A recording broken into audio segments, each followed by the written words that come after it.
말씀을 강론할 때 보혜사 성령께서 저와 여러분의 심령을 감동해 주시기를 바랍니다. 이렇게 원하는 사람들은, 진심으로 마음으로 원하는 사람들은 소극적이고 피동적으로 주시면 말고, 안 주시면 말고, 주시면 좋고, 이런 자세가 아닙니다. 적극적으로 하나님이 내게 은혜 주지 아니하시면 나는 정말 아무것도 아니로소이다, 이런 애타는 심정을 가지고 주님의 은혜를 구하면서 말씀을 들어야 됩니다. 이런 심령 넘치기를 바랍니다. 우리 교회는 그렇지 않지만 오늘날 교회에 출석하는 분들 가운데 그런 심령과는 거리가 멀게 그냥 가만히 우두커니 앉아 있다가 이런 생각 저런 생각 하다가 예배가 끝날 때까지 주님과 만남이 없이 그냥 예배를 마치고 가는 사람들이 꽤 되는 것 같습니다. 우리 중심교회 성도님들은 그래서는 안 됩니다.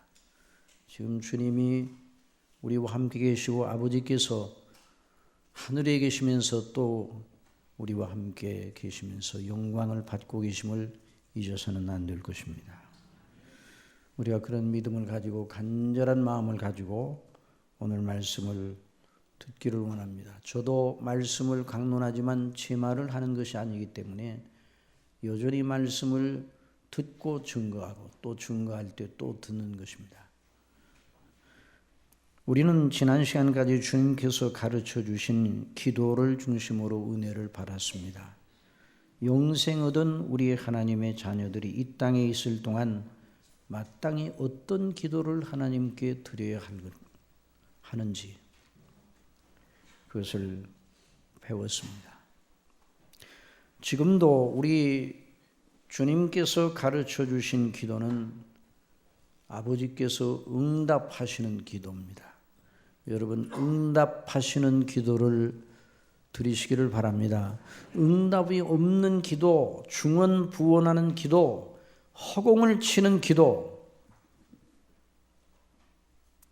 이것은 하나님의 이름을 망령되이 하는 것과 같습니다.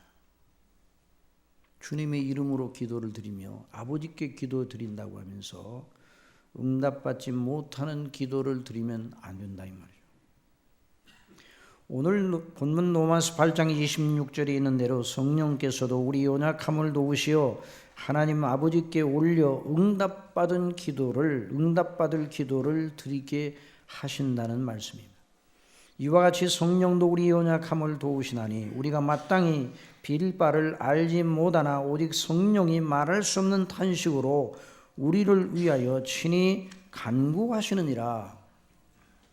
마음을 감찰하시는 이가 성령의 생각을 아시나니 이는 성령이 하나님의 뜻대로 성도를 위하여 간구하심이니라.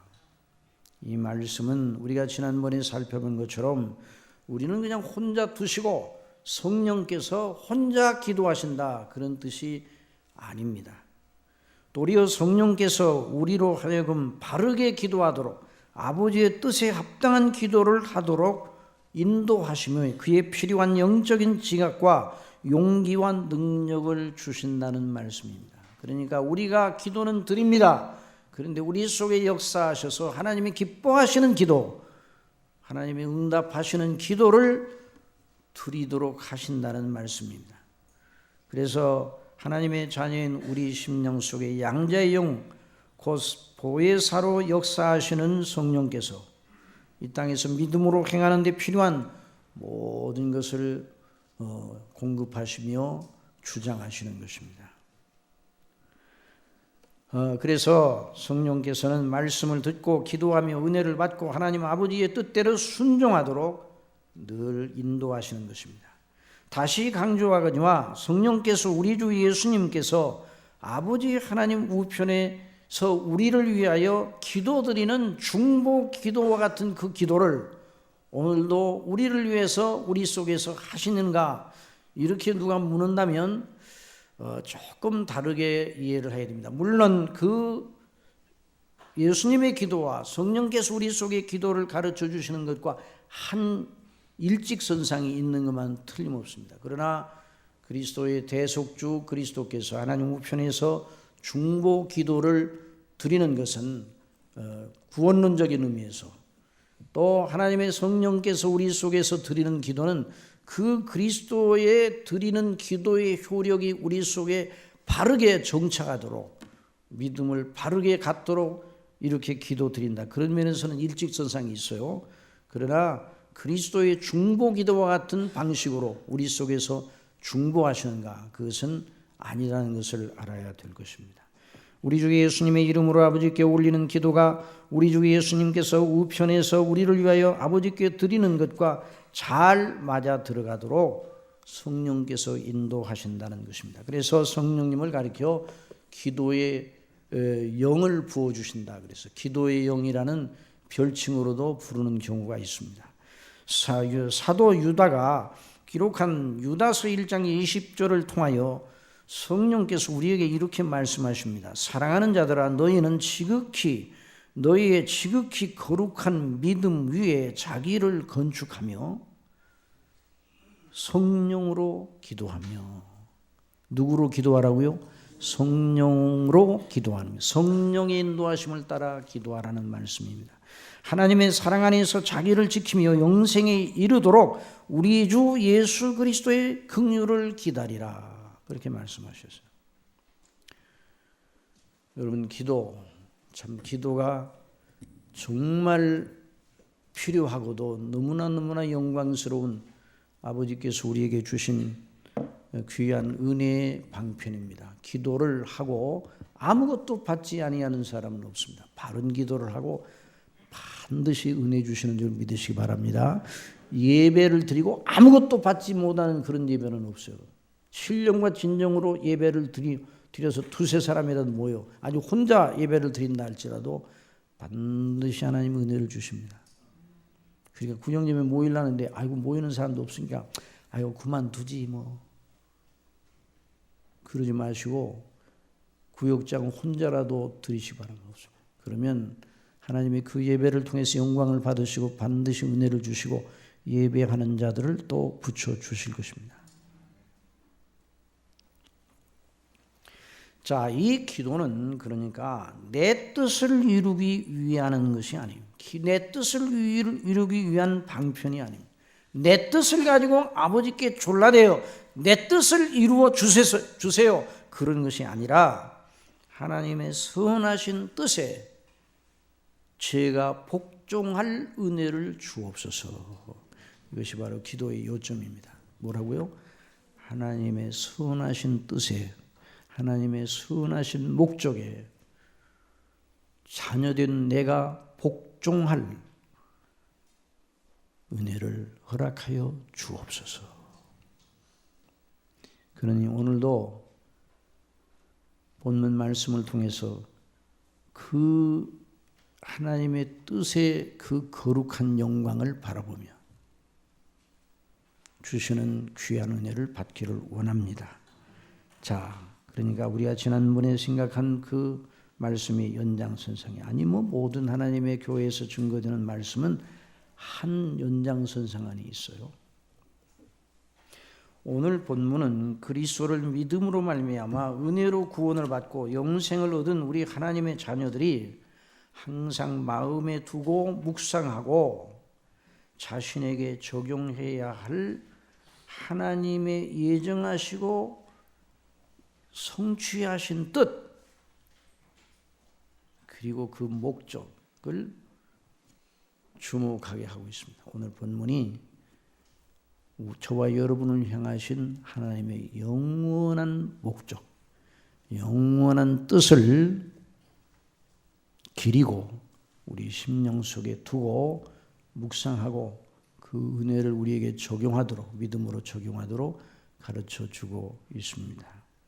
26절과 27절, 28절에 계속 하나님의 뜻이라는 말이 나옵니다. 한번 따라합시다. 하나님의 뜻, 하나님의 목적, will, the will of God 이렇게도 번역이 되기도 하고 His purpose 영어로는 그렇게 그의 뜻, 하나님의 뜻, 목적 이렇게 번역되기도 하는 그런 단어인데요. 그래서 26절, 27절, 28절에 계속 하나님의 뜻이라는 말이 나옵니다. 27절 성령이 하나님의 뜻대로 성도를 위하여 간구하심이라. 하나님의 뜻대로. 그 다음에 28절 하나님의 뜻대로 부르심을 입은 자들에게는 모든 것이 합력하여 선을 이루느니라. 자, 하나님의 뜻대로 부르심을 입은 자들에게는 모든 것이 합력하여 선을 이루느니라. 여기서 말하는 선은 우리가 생각할 때 선이 아니에요. 하나님의 뜻이 이루어지는 선입니다. 하나님의 선하신 목적을 의미하는 것입니다. 그리고 29절에는 그 하나님의 뜻, 그 하나님의 목적의 구체적인 내용이 소개되고 있습니다. 자, 하나님의 뜻, 하나님의 목적의 구체적인 내용, 그리고 그 내용 전체를 함축하는 하나님의 목적의 최절정이 무엇인가? 그것이 29절에 나타나 있습니다. 29절 다 같이 읽읍시다. 시작. 하나님이 미리 아신 자들로 또한 그 아들의 형상을 본받게 하기 위하여 이는 그로 많은 형제 중에서 맏아들이 되게 하려 하심이니라. 그 아들의 형상을 본받게 하기 위하여 미리 정하셨다. 이게 하나님의 목적, 저와 여러분을 향하신 하나님의 목적, 하나님의 뜻의 크라이막스예요. 최정봉이에요. 그런 다음 30절에 그 하나님의 목적과 앞에서 29절에서 말씀하신 그 하나님의 목적과 그 뜻이 이미 역사 속에서 실행된 결과로 그 혜택을 받은 자들이 어떤 대우를 하나님께 받았는가 하는 사실을 보여주고 있습니다. 30절 다 같이 읽읍시다. 시작. 또 미리 정하신 그들을 또한 부르시고 부르신 그들을 또한 의롭다 하시고 의롭다 하신 그들을 또한 영화롭게 하셨느니라. 그 목적을 세우시고 목적을 이루셨어요. 그 목적의 효력을, 그 혜택을 누리는 자들에게, 미리 정하신 자들에게 베풀어 주셔서 그들을 부르시고 그들을 의롭다 하시고 그리고 그들을 영화롭게 하셨느니라.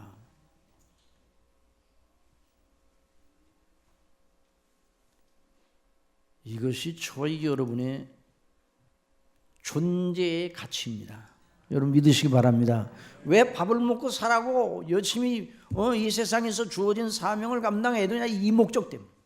이렇게 하나님이 정하신 뜻이 이루어졌고 그것이 믿음으로 말미암아 그 효력이 우리에게 적용되기 때문에 우리가 살 가치가 있는 것이죠. 하나님의 교회가 바로 그 거룩한 아버지의 목적을 위해서 그렇게 피로 값주고 세워진 것입니다. 누가 복이 있다고요? 이 하나님의 목적에 수반된 사람이 복이 있습니다. 다른 사람은 다 복이 없어요. 여러분 우주 전체가 여러분의 소유라고 해보십시오. 복이 있겠습니까? 지구는 말할 것 없고 우주에 떠 있는 그 모든 별들을 다 내 것으로 하였다 해도 그게 나에게 무슨 복이 됩니까? 그것이 나를 영원토록 살게 합니까? 누가 복이 있습니까? 시편 133편에 그 해답이 구약에 이미 나와 있습니다. 형제가 연합하여 동거함이 어찌 그리 선하고 아름다운고, 교회를 말하는 거죠.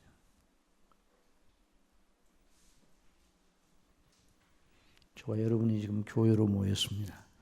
저와 여러분이 주님의 몸된 교회의 지체들입니다. 저와 여러분이 그리스도 안에서 한 형제입니다.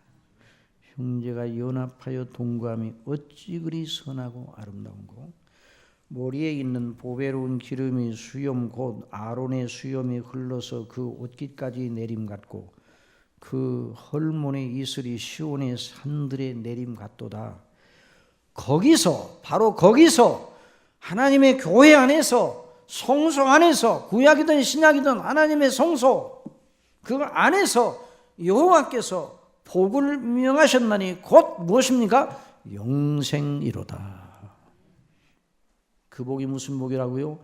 영생이로다. 여러분 성경을 곧이곧대로 믿는 사람은요,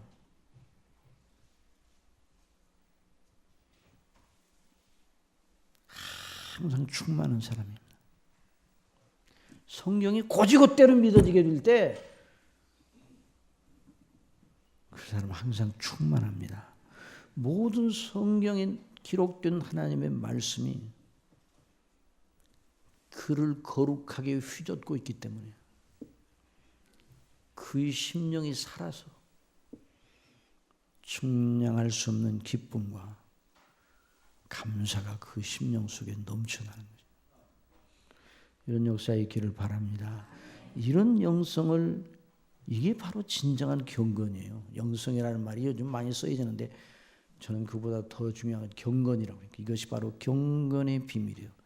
그 속에 그리스도께서 충만하게 임재해 계시는 것입니다.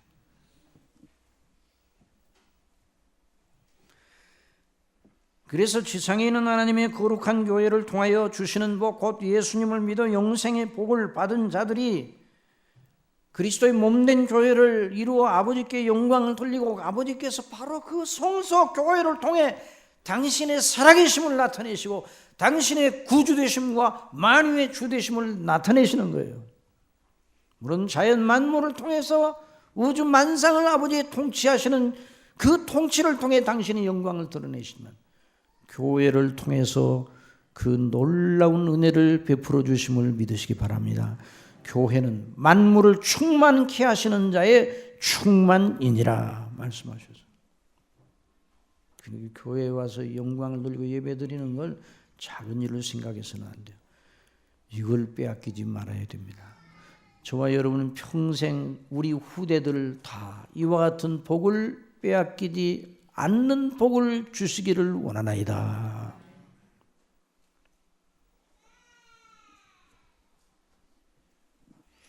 그러므로 에베소 1장 3절에서 찬송하리로다 하나님 곧 우리 주 예수 그리스도의 아버지께서 그리스도 안에서 하늘에 속한 모든 신령한 복으로 우리에게 복 주시되, 곧 창세전에 그리스도 안에서 우리를 택하사 우리로 사랑 안에서 그 앞에 거룩하고 흠이 없게 하시려고 그 기쁘신 뜻대로, 그 목적대로, 아버지의 목적대로 우리를 예정하사 예수 그리스도로 말미암아 자기의 아들들이 되게 하셨으니, 이는 그의 사랑하시는 자 안에서 우리에게 거저 주시는 바 그의 은혜의 영광을 찬미하게 하려는 것이라.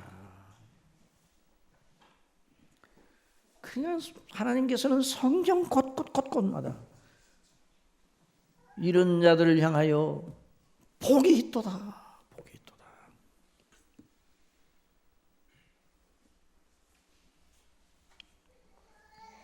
아벨과 에녹과 아브라함과 모세와 다윗,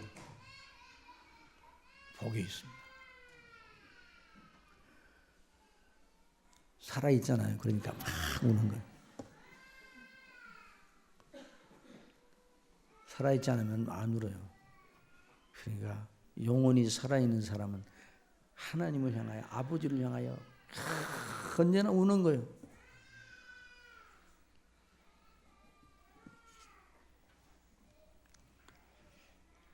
왜 아벨과 에녹과 에브람과 모세와 다윗 등 구약에 나오는 성도들이 복이 있는가? 하나님께서 창세전에 예정하신 뜻, 목적을 자기의 뜻으로 삼았기 때문입니다.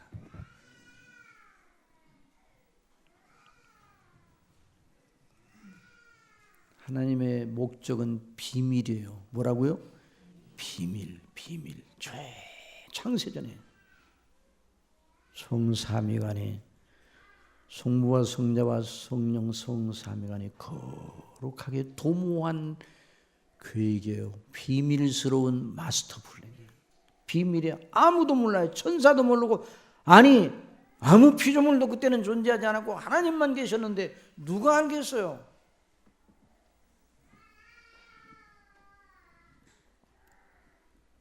그런데 하나님께서 너무나 놀랍게도 그 비밀을 발설해 주셔서,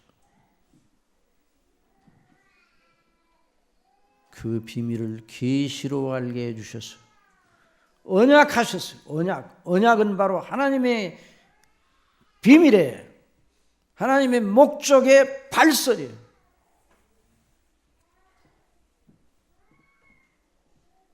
그래서 하나님은 말씀하시는 하나님이에요. 한번 따라합시다. 말씀하시는 하나님. 그냥 가만히 계시는 그런 정죄된 신이 아니에요. 말씀하시고 그 뜻을 이루어 역동적으로 행사하시는 놀라우신 우리 아버지죠. 아버지께서 일하시니 나도 일한다 그래서 예수님께서. 여러분, 예수님의 그 초상화를 보면 예수님은 다소곳이 계신 분처럼 보이죠. 양들을 몰고 다소곳이 가는 그 모습. 그 예수님은 아버지의 뜻을 이루기 위해서 열심히 일하셔서 한시도 그 뜻을 잃어버리신 적이 없어요. 그러니까 기독교는 참 유일한 종교인, 사람을 구원한 오직 유일한 종인 기독교는 정지된 철학 개념 같은 것이 아니에요. 철학은 다이마다 개념을 만들어. 개념. 철학은 뭐를 규정하고 개념을 만들려고 그래요. 근데 거기는 인격이 없어요. 인격이. 태초에 말씀이 계시니라. 그 말씀이 헬라어로 노고스입니다. 노고스. 근데 철학도 옛날 아리스토텔레스, 플라톤 뭐 이런 철학자들도 노고스라는 말을 많이 썼어요. 그런데 거기는 인격이 없어요. 인격. 그 노고스 되는 분이 없어요. 그런데 성경은 태초에 노고스가 계시니라. 태초에 노고스 되시는 분이 계시니라. 바로 그분이 누구세요? 우리 주님이셔요. 말씀이 계시니라. 그 말씀이, 그 로고스가 하나님과 함께 계셨고 그 로고스가 바로 하나님이시니라. 그 말씀이 하나님이시니라. 그러니까 발설하시는, 기독교는 뭐인데 발설하는. 그러니까 우리 예수님께서 그 제자들에게 뭐라고 말씀하셨어요? 너희만 알거라. 너희만 감춰두고 아무도 모르라고 감춰두라. 그렇게 했습니까? 아니에요. 만민에게 복음을 전하라. 그래서 너희는 내 증인이 되리라. 성령이 너희에게 임하시면 너희가 권능을 받고 예루살렘과 온 유다와 사마리아와 땅끝까지 이르러 내 증인이 되리라. 그러니까 이 세상에서 살면서 정말 복 있는 사람 누군가, 정말 사는 것처럼 사는 사람 누군가, 이 복음의 비밀을 믿고 받고 발설하는 사람이 발설하는 사람. 중심교회 성도님들이 이 비밀을 발설하는 자들이 되시기를 바랍니다.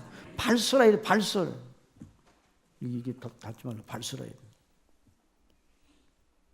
돼. 그리스도인은 그냥 가만히 그냥 얌전하게 그런 사람이 아니에요. 발설하고.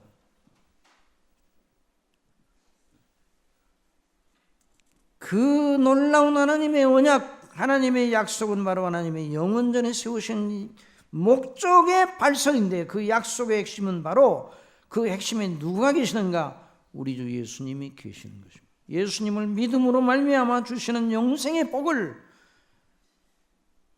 말하는 것입니다. 너희 조상 아브라함은 나의 때 볼 것을 즐거워하다 보고 기뻐하느니라. 우리 예수님 말씀하셨어요. 요한복음 5장 39절에 너희가 성경에서 영생을 얻는 줄 생각하고 성경을 상고하거니와 이 성경이 곧 내게 대하여 증거하는 것이로다. 그러나 너희가 영생을 얻기 위하여 내게 오기를 원치 아니하는도다. 또 5장 23절에 이는, 요한복음 5장 23절에 이는 모든 사람으로 아버지를 공경하는 것 같이 아들을 공경하게 하려 하심이라. 아들을 공경치 아니하는 자는 그를 보내신 아버지를 공경치 아니하느니라. 내가 진실로 진실로 너희에게 이르노니 내 말을 듣고 또 나 보내신 이를 믿는 자는 영생을 얻었고, 뭘 얻었어요? 영생을 얻었고 심판에 이르지 아니하나니 사망에서 생명으로 옮겼느니라. 이 옮겼다는 그 말은 옮겼다가 또다시 예전으로 사망 가운데 들어, 그런 것이 아니에요. 옮겼느니라. 아주 옮겨졌어요. 영원히 옮겨졌어요. 그러므로 아버지의 뜻을 따라 부르심을 입어 영생 얻은 사람은, 곧 저와 여러분이 바로 그런 사람이라면 이제 더 이상 나의 뜻과 내 목적을 위하여 살지 않아야 합니다. 그러면 예수님을 믿는다는 건 이전에 가지고 있던 자기 뜻을 버리고 하나님의 영화롭고 보배로운 목적과 뜻을 자기 것으로 새롭게 삼는다. 그런 말이에요. 어린아이들이 자라면서 자꾸 움켜쥐잖아요. 무엇이든지 움켜쥐고 빨아먹고 계속 빨아먹고 움켜쥐고. 어린아이들이 뭘 손에 딱 잡으면 놉니까 안 놉니까? 안 놔요. 뺏으려고 그러면 앙 울어요. 안 뺏기려고 막 그럽니다. 그런데 어린아이들에게 그 손을 놓게 하는 방법이 있어요.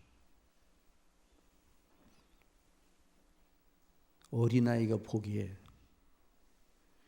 지금 잡고 있는 것보다 더 좋은 것을 앞에다가 이렇게 하면서 그럼 탁 놓고 그걸 붙잡습니다.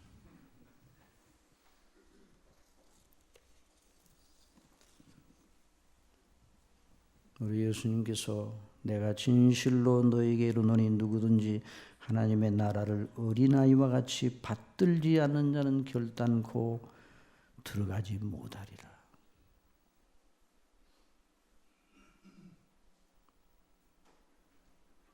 그런데 우리는 얼마나 미련하고 우둔한지요.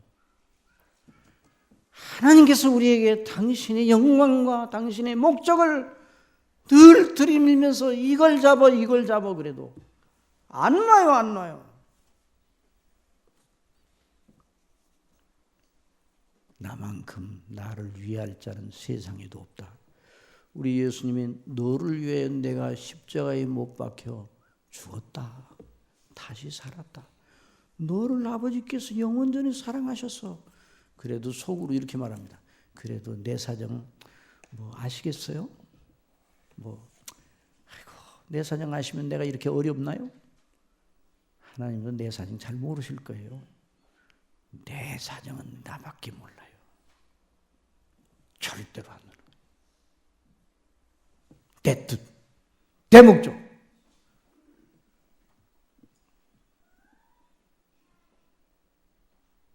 나만큼 나를 알고 나를 위할 자는 아무도 없다. 이것이 바로 죄악이 가져온 착각이에요. 무서운 착각. 여러분, 저와 여러분을 누가 가장 잘 압니까? 나지. 누가 알아요?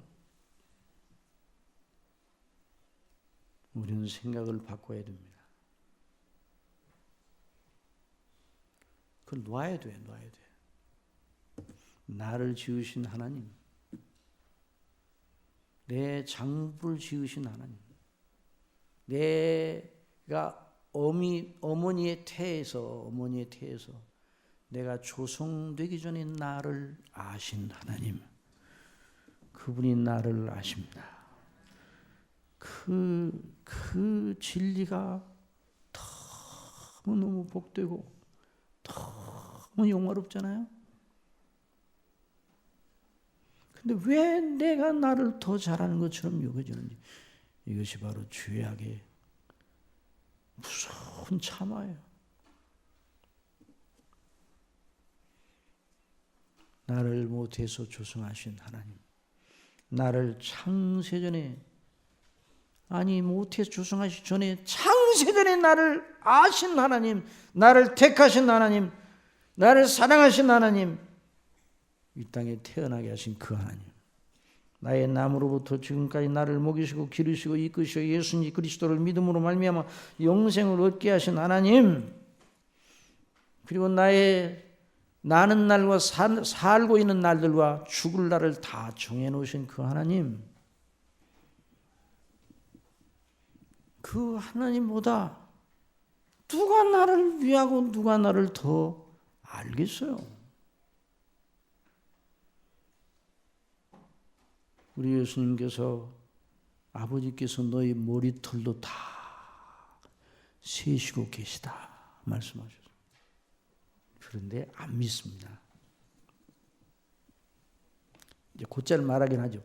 참새 한 마리가 땅에 떨어지는 것도 아버지의 허락이 없이는 되지 않을 줄 압니다. 그런데 자기 문제가 딱 걸리면, 그러나 참새는 그렇게 하실지라도 내 문제는 아닌 것 같아요. 그래갖고 꽉 붙잡고 자기가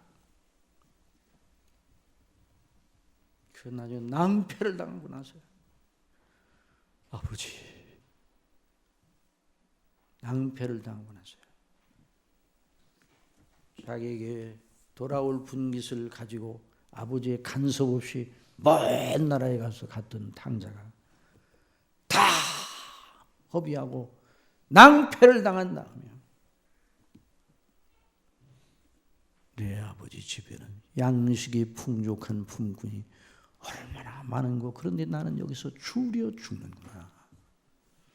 낭패를 당하고 그렇게 돌아오는 사람은 복 있는 사람이에요.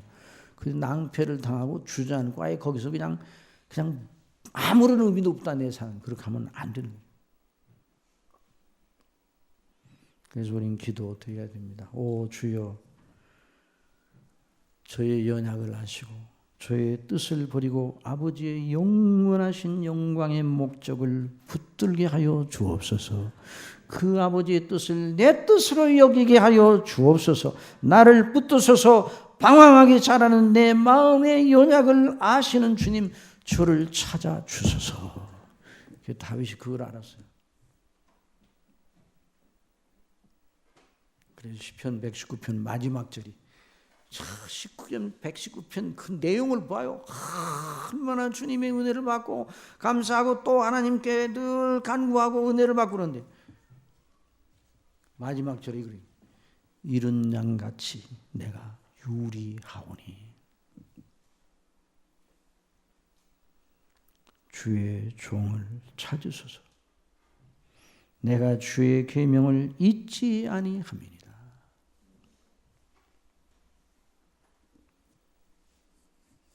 주의 계명은 뭐예요? 아버지께서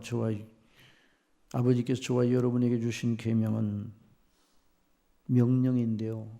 아버지의 명령이에요. 그러니 얼마나 복된 명령이에요. 그러나 우리는 우리의 것을 붙들고 놓지를 않습니다. 그러면서 세월이 가요. 여러분, 세월이 가는 거 먼저 번에 어느 교회 시니어부에 가서 말씀을 전하기 전에 여러분 세월이 가니까 다 할머니 할아버지들만 거기 있어. 70, 80, 90. 세월이 가는 걸 보니 서럽지요? 그랬더니 대답을 안 하고 이렇게 하고 있어요. 또 물어봐서 서럽지요? 그래. 예, 서럽지 않아야 할 이유를 배웁시다. 그래서 노마서 오늘 증거되는 본문을 중심으로 우리를 향하신 하나님의 목적, 복음의 진수를 다시 깨우쳐 주시는 은혜를 바라고 증거를 했습니다. 그 다음 날 아침에 어느 권사님, 아주 연로하신 권사님, 비가 오고요. 비가 막 오는데 저는 우산이 없었거든요. 그랬더니 그 권사님 와서 우산을 씌워주면서 뭔가 알듯 말듯 하는 걸 이제 확실히 알았어요. 너무 감사해요. 그분에게 제가 묻지는 않았어요. 세월이 가는 것이 서럽지요? 이걸 묻질 않았지만 그 권사님의 얼굴에는 안서럽다 써 있었어. 거기다 안서럽다 써 있었어. 여러분, 그러니까 우리가 이 땅에 살면서 그냥 세월을 보낸 게 원통하잖아요. 원통해 안 원통해요? 우리에게 주어진 돈이 그 하나님 주신 귀한 선물 아니에요? 그것이 아무런 가치도 없이 흘러간다. 아깝잖아요. 그 돈 아까운 줄은 모르고 세월이 가는 건 몰라요. 그 허망한 일에 자신을 온전히 주면 세월이 가는데 우리의 날들이 날아가고 있어요. 그러니까 뭘 먼저 정해야 되는 거 아니에요. 우리의 날들 동안 우리가 우리 자신을 온전히 쏟아 넣어도 아깝지 않고 후회하지 않을 대상을 정해야 돼요.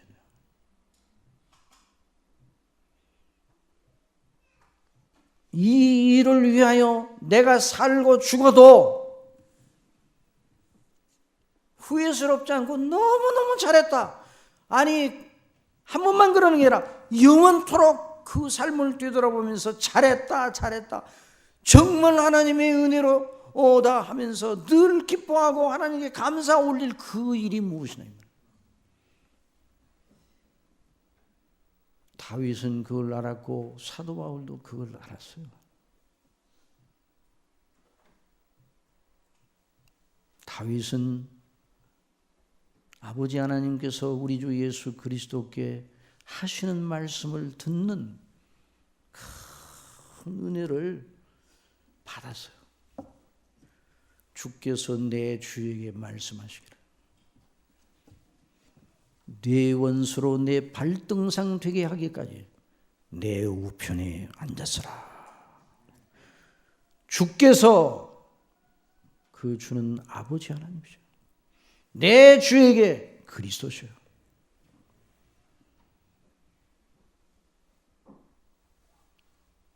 우리 아버지께서 정하신 뜻을 그리스도를 통해 이루시고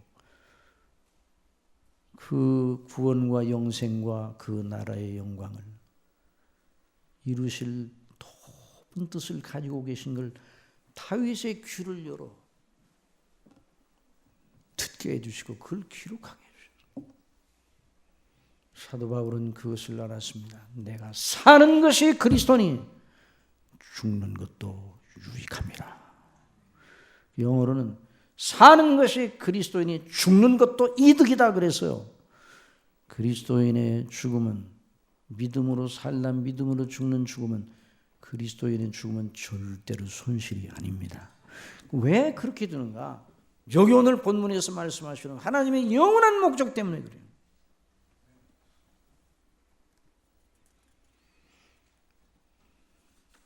내 목적과 내 뜻을 버리라. 그 말은 공부하는 학생들이 들으면서 목적도 없이 그냥 교회만 열심히 다니고 그러면 된다. 그렇게 또 받아들이면 안 돼요.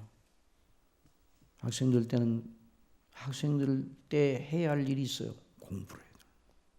근데 그 공부를 왜 하는가? 나의 영광을 위하여, 내 성공을 위하여, 내 출세를 위하여, 내 이름을 위하여. 그렇게 하면 나중에 세상을 다 차지한다 할지라도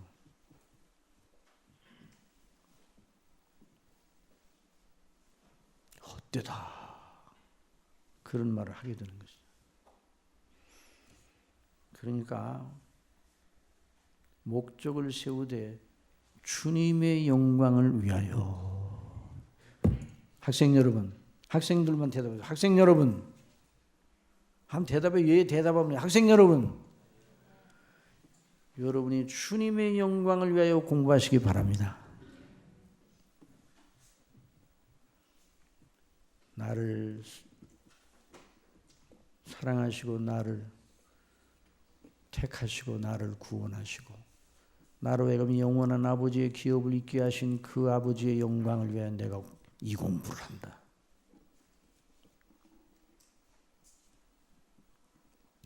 그러면 무엇을 하든지 허비가 아니에요. 우리가 이 땅에 살면서 아무것도 안 하고 가만히 때만 기다리고 이런 삶은 있을 수가 없어요. 저와 여러분이 하늘나라 갈 때까지, 숨 쉬는 순간까지, 힘이 조금 남아있을 때까지 하나님이 기뻐하시는 일을 하기를 원합니다. 그러니까 허무한 일에 내 인생 들이면 얼마나 원통합니까? 그런데 원통하지 않으려면 하나님의 목적을 위하여, 그래야 허비가 아니에요. 300데나리온이나 되는 나드 한 근, 지금 돈으로 하면 3,000만 원 내지 4천만 원 가치가 되는 그 값비싼 나드 한 근이 든 옥합을 깨뜨려 예수님의 머리와 발에 붓고 눈물을 흘리며 자기 머리털 르고 예수님의 발을 씻은 여인이 있었습니다. 그 이름은 마리아. 그를 보고 제자들이 어떻게 했는가? 가룟 유다의 충동질에 밀려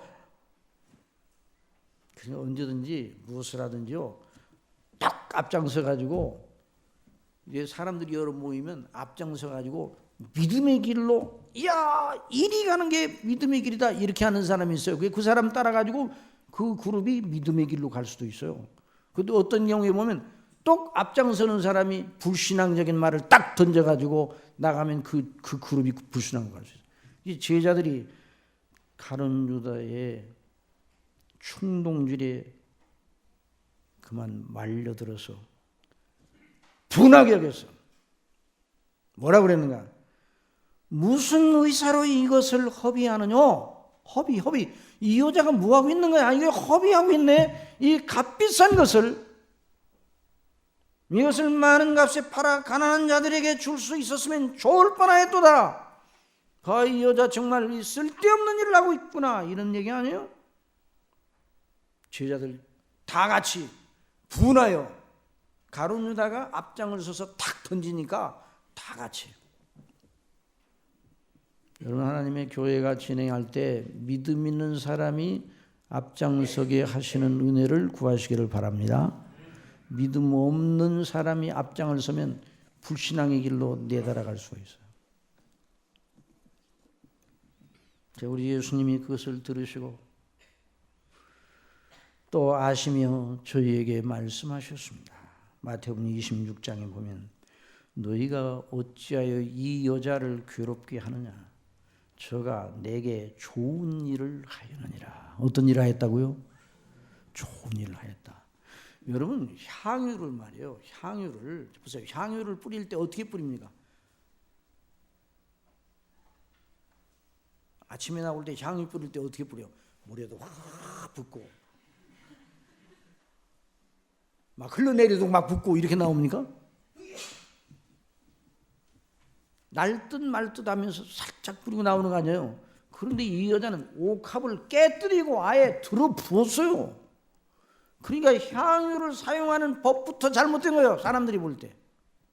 근데 이 여자는 그 일을 하면서 그냥 예수님이 너무 사랑스러워서 우리 예수님 향유를 많이 바르고 다니세요, 그래가지고 했다면 그건 논센스예요. 그런데 이 여인은 다른 제자들이 알지 못하는 그리스도 예수님을 아는 지식이 더 높게 있었어요. 이 여인은 예수님을 늘 공경하되 그의 말씀을 따라, 말씀을 청종하는 일을 최고의 가치로 여겼어요. 자기 집에 예수님이 오셨을 때도 자기 언니 마르다는 분주히 예수님을 대접할 일을 위해서 이것저것 준비하고, 그러나 나중에 그 언니는 아이고 내 동생이 저를 좀 도와서 좀 이렇게 예수님 대접하는 그 일을 위해서 좀 저를 돕게 하세요. 아이고 그 동생하고만 그렇게 말씀하지 마시고, 그 동생도 나무라고 사실 예수님도 간접적으로 나무란 거예요. 그래서 우리 예수님께서 아니다, 여러 가지로 번거롭지 말고 하나만이면 좋은데 이 네 동생인 마리아는 하나 제일 좋은 것을 택하였어. 이것을 빼앗기지 아니하리라 말씀하셨어요. 말씀을 청중해서. 그러니까 예수님이 누구시라는 걸 알고 예수님에게 일어날 일에 대해서 너무나 잘 알고 있었어요. 곧 예수님이 하시는 말씀을 들으니까 이해는 안 되지만은 예수님이 죽으신다고 말씀을 하셨단 말이에요. 그 예수님이 죽으신 다음에 누가 예수님의 무덤에 가서 향유를 발라줄까? 예수님이 죽기 전에 예수님의 몸에다가 향유를 다 발라서 예수님의 장사할 날을 미리 준비한 거예요. 예수님 말씀하시잖아요. 가난한 자들은 항상 너희와 함께 있거니와 나는 항상 함께 있지 아니하니라. 이 여자가 내 몸에 이 향유를 부은 것은 내 장사를 위함이라. 뭐 사고 파는 그런 장사가 아니라 죽은 사람이 무덤에 들어가는 그 장사를 말하는 거예요. 내 장례를 위해서 이 여인이 이 준비를 한다. 다른 남자 제자들은 무슨 말이야? 도대체 예수님이 돌아가시도 않는데 장례? 그러나 이 여인은 하나님의 말씀, 주님의 말씀을 알고 아버지의 목적, 주님의 뜻, 목적을 다 알고 자기에게 있는 가장 귀한 것으로 예수님의 죽을 날을 위하여 준비한 것이에요. 그러니까 여인이 한 일은 허비가 아니에요. 그래서 우리 예수님께서 내가 진실로 너에게 이르노니 온 천하에 어디서든지 이 복음이 전파되는 곳에는 이 여자의 행한 일도 말하여 저를 기념하리라 하시니라. 그래서 주님의 명령 따라 네 복음서 기자들이 이 여인의 일을 다 기록한 것입니다.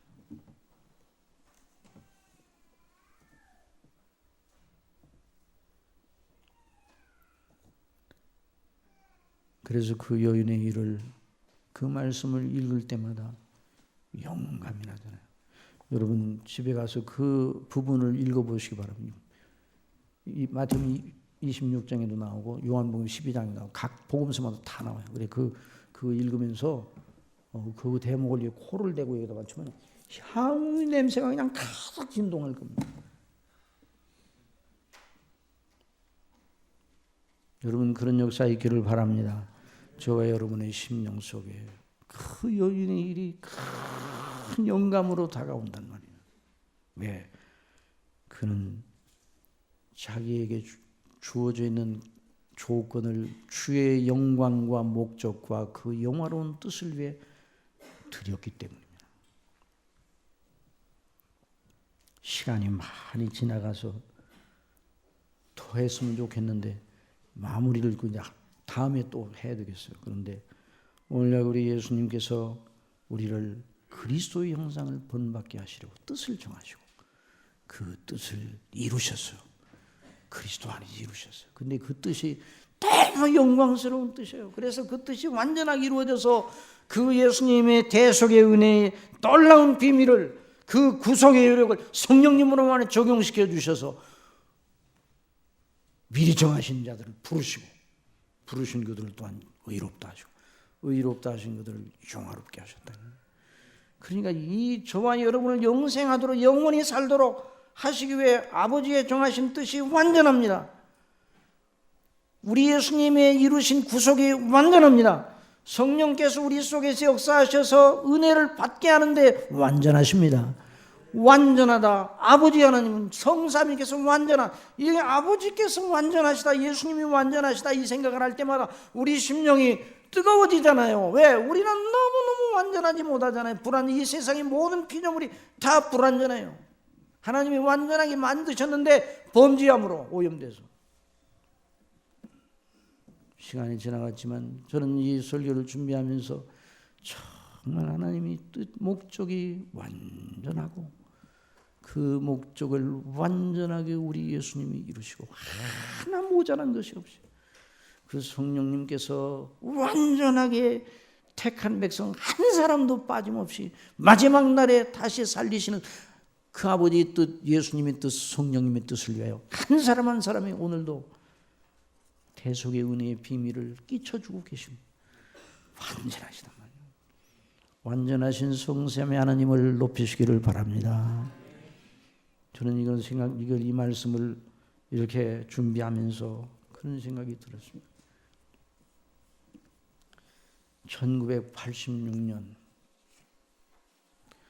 여러분 우주선을 쏘올려 가지고 다시 지구로 돌아올 때 그 우주선의 그 모든 장치와 모든 구조와 하여튼 그 작동 원리가 완전해야 되겠습니까? 불완전해야 되겠습니까?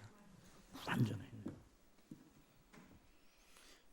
사람을 거기다 안 태우고 갔다 와도 완전해야 돼요. 그렇게 불완전하면 갔다가 못 와. 그는 1986년에 최린저호 일을 여러분 아시는지? 여기 학생들 잘 모를 거예요. 86년에 최린저호 7명의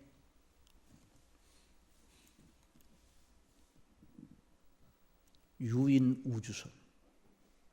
그래서 미국에서 그 7명 안에 들어가려고 모진 애를 썼고 전문가들 6명하고 시민 대표로 한 사람이 뽑혔어요. 어느 고등학교 선생님이야. 여자 선생님. 2 아이의 엄마.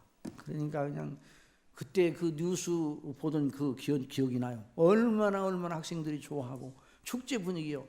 그 미국의 그 많은 지원자 중에서 그 사람이 뽑혔습니까? 그 선생님이 뽑혔어요. 여선생님이 뽑혔어요.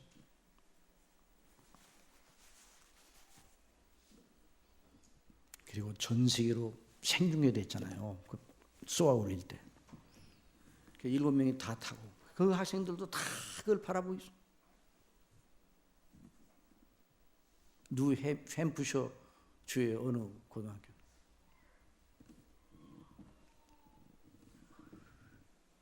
발사를 했습니다.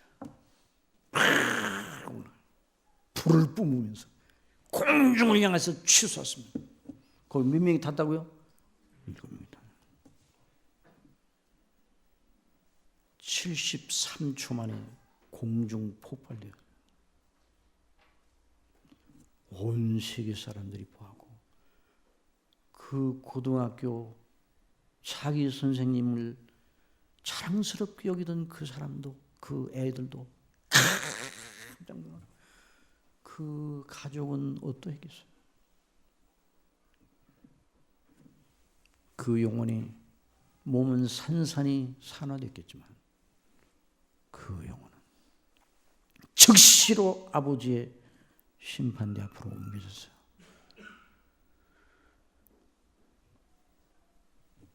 여러분,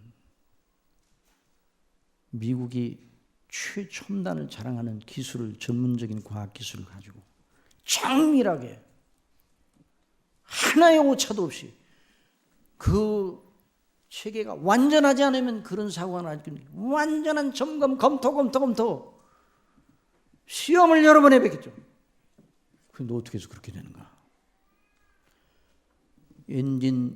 추진 엔진 보조 장치에 가느다란 구멍이 하나 있었는데 그걸 못 발견해서 거기에 가스가 누출이 됐어요. 그 가스가 누출되면서 열기에 폭발했어요. 그 생각이, 이 말씀을 준비하면서 생각이 됐어요. 완전하지 못하면 결국은 그렇게 되는구나. 한번 더 합시다. 모든 것은 끝이 있다. 왜요? 완전하지 못하기 때문에. 그러나 하나님의 뜻은 완전하기 때문에 영원합니다. 영원합니다. 저와 여러분이 이 하나님의 영원한 뜻에 의해서 택하심을 받고 아버지 주님의 뜻대로, 아버지의 뜻대로 예수님의 완전한 구속의 피로 죄에서 있음을 받고 완전한 의로 의롭다 하심을 받고 완전한 그 놀라운 성령님의 역사로 영화롭게 되었단 말이에요. 그리스도의 행하신 일이 이렇게 완전해요. 그래서 저와 여러분이 우리 아버지의 목적을 우리의 목적으로 삼도록 우리 아버지께서 우리를 부르셨어요. 이제 우리의 생각을 버리고 아버지의 목적에 자신을 던지는 그런 훈련에 저희들을 불러들이신 것입니다. 아버지께서 그렇게 저와 여러분을 다루시는 것을 믿으시기 바랍니다. 그래서 우리가 기쁘고 기쁜 것이죠. 우리가 영화로운 것이죠. 우리가 이 땅에 허무한 인생 속에 살아가지만 허무하지 않는 이유가 바로 여기서 주님을 의지하는 자는 완전한 영광의 영생 속에서 그 아버지의 완전한 나라에 영원한 완전한 백성이 될 것입니다. 그것이 아버지의 목적이요 저와 여러분의 목적입니다. 기도하겠습니다. 아버지 하나님, 영생은 저희의 뜻을 버리고 아버지의 완전한 뜻을 받아들이고 그 뜻을 저희의 뜻으로 삼는 것임을 오늘 다시 한번 말씀을 통해서 배우게 해주시니 감사합니다. 아버지, 저희들은 얼마나 내 뜻을 내세워 아버지의 뜻을 충돌시키는지요 용서해 주시고 아버지의 뜻의 영광이 얼마나 놀라운지 성령님 저희들로 하여금 깨닫게 해주셔서 어린아이와 같은 심정으로 우리 아버지의 나라를 받들고 아버지의 뜻을 존중하고 늘 복종하는 저희가 되어 날마다 아버지께서 그리스도 안에서 성령님으로 주신 신령한 기쁨이 저희 속에 넘쳐나게 하여 주옵소서. 아직도 이 예수님을 구주로 영접하지 못하고 밖에 있는 분이 여기 있습니까? 구주로 믿게 하여 주옵소서. 예수님의 이름으로 기도드리옵나이다.